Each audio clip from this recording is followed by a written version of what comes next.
This video is about weights. There are various operators concerned with weights. The most important ones are the weight by operators, the select by weight operator, the weights to data operator, and finally the data to weights operator. These are best considered together to get a good overall understanding of the basics before embarking on more advanced things. Generally, weights are used to indicate how important an attribute is to the class of examples with an example set. Once determined, weights can be used to choose important attributes as part of a data mining process. What we'll look at is each of the weight by operators. Then we'll pick one and look at normalizing weights, sorting weights, the direction, and squared correlation. Those are parameters typically for the weight by operators. Then we'll look at the select by weight operator and its parameters, then the data to weights operator, then finally weights to data. So I have a process.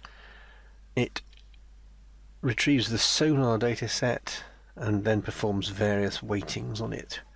I also do some classification performance measurements just to see the effect of changing the number of attributes by weighting, just to give you a sense as to why it's important. So what we'll do is we'll start here with the retrieving of the sonar data. We multiply it, send one copy, the full data set, to this cross-validation process, which outputs an estimated performance here. The other copy of the sonar data gets passed to one of the weight by operators, and I'm using weight by correlation. That will produce a number of weights, one for each attribute. Those weights are passed to select by weights along with the example set. And then I choose some of the attributes based on the weights and a relation. From there, I'm showing here how the data to weights operator works. In addition, the data to weights operator then just outputs the normal example set that it was passed in the first place. I'm passing that to another cross-validation operator to get an estimated performance now for the reduced example set with fewer attributes. And then finally here, this is the weights to data operator, which takes weights and outputs an example set, in contrast to the data to weights. Anyway, we'll step through these one by one. So let's start with looking at the sonar data. So it has 208 examples, a class that can take two values, rock or mine, and it has 60 regular attributes, all of which are numbers. Okay, so that's, if I now break on the cross-validation here, we'll get a performance measurement, an estimate really as to what a certain model will predict when presented with unseen data. And if we look at the breakpoint here, we should get a figure. So we get a performance factor 71% or so. So when we look later at a reduced example set, it'll be interesting to see how that changes. Okay, so let's go back to the process. Now let's look at the weight by correlation operator, which is here. Now there are a number of weight by operators. There are 15 actually. Here they are. I'm using weight by correlation. There are a number of others. Most of them require a label, because what the weighting operator is doing is trying to determine how important an attribute is to the label, and it's more important, it will be given more weight. So obviously it needs a label. The exception to that are the PCA, principal component analysis. That doesn't need it. I suspect user specification doesn't either, but generally you need a label. I won't go into the details of how these work. Suffice to say, I've picked weight by correlation. So let's just pick this one, set the breakpoint on this point, and let's have a look at what happens. So here is the output from the weight by correlation. So one aspect is obviously, one part is the example set, but the other thing is some attribute weights. So this set of weights, what you're seeing here is for each attribute there's a weight, and that weight is how important this attribute is to the label. So this weight by correlation operator thinks that attribute 11 is the most predictive of the label. Attribute 12 is next, 49 is next. Now I can change how that looks. I can, for example, not sort them. Let's see what happens this time. No, it's presented them in attribute order. I guess I could do this. We should get the same answer as before. Now you might actually want to sort it in certain situations so that you can then access the top one if you want to use that value to drive some subsequent processing. Let's go back to the... And obviously I can sort it, I can do it in ascending order as well. We might as well, since we're here. Now we'll see the least important attribute at the top. Okay, but anyway, so let's put that back to descending. Right, the other two normalized weights and squared correlation. So if I deselect that, if I deselect normalized weights, run the process again. Now what happens is the weights that are returned are no longer normalized to have a maximum of 1.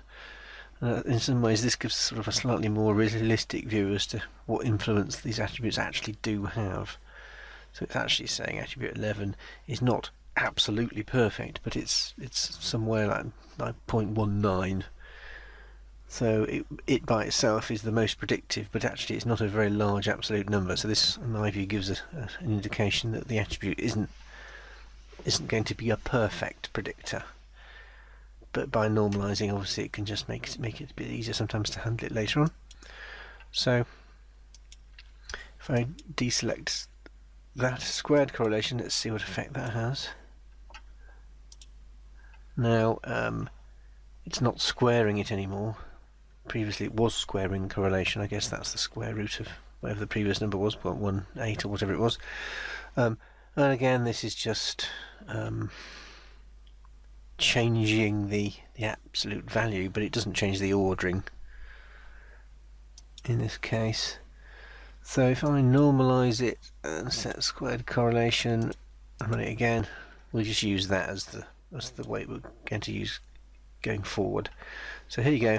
These attributes are what the weight by correlation operator thinks are the most important. So now let's look at how we can use that. So I'm going to now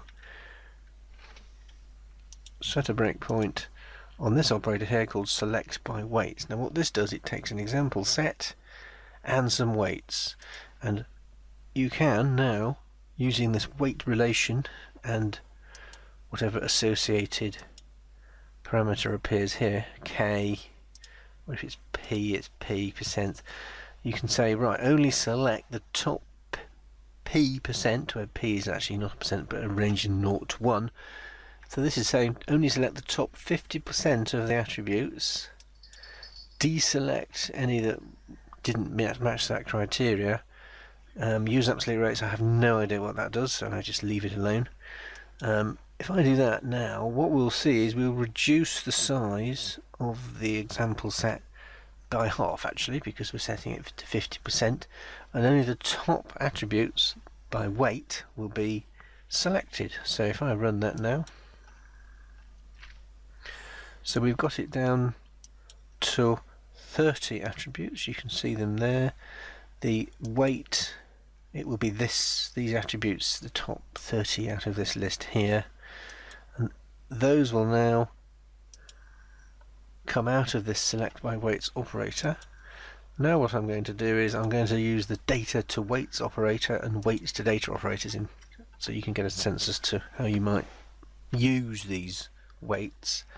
So the first one of these is data to weights. Now this takes an example set and converts that to some weights. It also outputs the original data set. So let's just do that. So the input to data to weights will be 30 attributes. Here they are. This is the original 30, and now the output is a set of weights. And actually this is not the same set of weights that were produced by the weight by correlation. This is a whole new set. But the point now is you can use these weights in subsequent select by operations to select any of the attributes you're interested in if you use a relation such as, well, greater equals 1 or equals to 1 or that sort of thing. So there's a whole range of possibilities here that you can use now with weights plus an example set to select what you want. So essentially what's happening here, the data to weights operator is just a way of converting an example set into weights that you can then use to do subsequent selection. Oops. Okay, so finally now what I'm going to do is I'm now going to just see what happens if I pass the reduced example set to this cross-validation operator here. And previously we got something like 71%. Now we've reduced the example set and oh, it's actually gone up. The performance has improved by a couple of percent, not very much, but that's often the case actually. By reducing the number of attributes you can sometimes make the model better. So just for fun I could go back to this select by weights operator. I could pick the top, I'll pick the top 10 for fun. So I'll do that again now.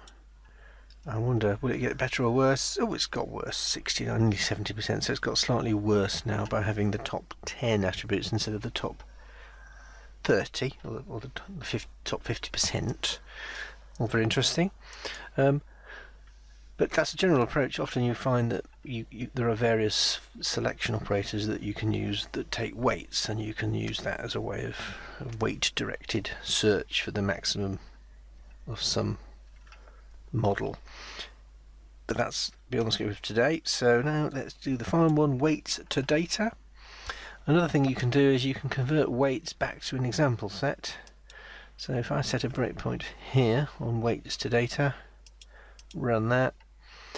So if you remember, the weights were for the original 60 examples.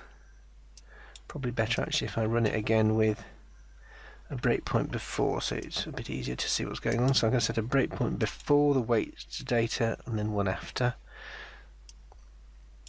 So here we go, so I'm running before, so this is the before weights to data, and it's basically weighted each of the 60 original attributes from 1 down to 0. Now if I run again, it will now convert that into an example set. So in fact it looks very similar, it's attribute and weight, but this is now an example set.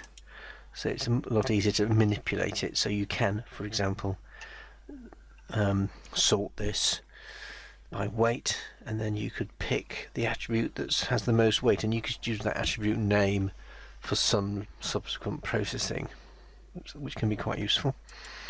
Okay, let's go back to the design view.